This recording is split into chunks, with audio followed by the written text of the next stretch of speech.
उसका रिलेशन बनाने का मन होता है तब फैलती है, दूसरा जब बच्चा पैदा होता है तब भी वो फैल जाती है। देखिए वो बहुत ही उसके अंदर इलास्टिक होती है, ठीक है? फैलने की क्षमता होती है उसके अंदर, क्योंकि वहाँ पे मसल्स होती हैं। तो अच्छे से क्या हो जाती है, वो जब भी आप रिलेशन बनाते हैं तो भी उस प्रोसेस को ईज़ी करने के लिए, आसान करने के लिए, तो वो क्या हो जाती है, उसकी गहराई बढ़ जाती है एंड थोड़ा-सा वो फैल भी जाती है ताकि आसान ये प्रोसेस हो सके, ठीक है? नेक्स्ट क्या है कि क्या उम्र के साथ-साथ भी चेंज हो जाती है?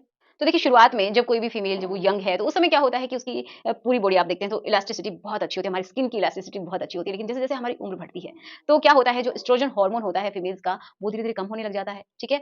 और जब फीमेल्स मेनोपॉज़ की तरफ पहुँचती हैं, तो उस समय भी क्या हो जाता है कि ये जो हार्मोन है ये बनना बंद हो जाता है, बहुत ही कम हो जाता है क्योंकि जो ओवरीज़ होती हैं, वो प्रॉपर तरीके से उस समय काम नहीं करती, मेनोपॉज़ मतलब जब पीरियड्स बंद हो जाते हैं। तो ये समझिए कि जब पीरियड्स अच्छे से चल रहे हैं, तो उस समय जो फीमेल की है ना कि इलास्टिसिटी है, वो भी बहुत अच्छी रहती है, एक फर्मनेस रहती है उसके अंदर, वहाँ का सरफेस एरिया बहुत अच्छा रहता है। लेकिन जैसे-जैसे उम्र बढ़ती है, तो वहाँ का सरफेस एरिया कम हो जाता है, फर्मनेस खत्म होती चली जाती है एंड वहाँ की जो मसल्स हैं, वो भी थोड़ी-सी झूल जाती हैं, ऐसा होता है।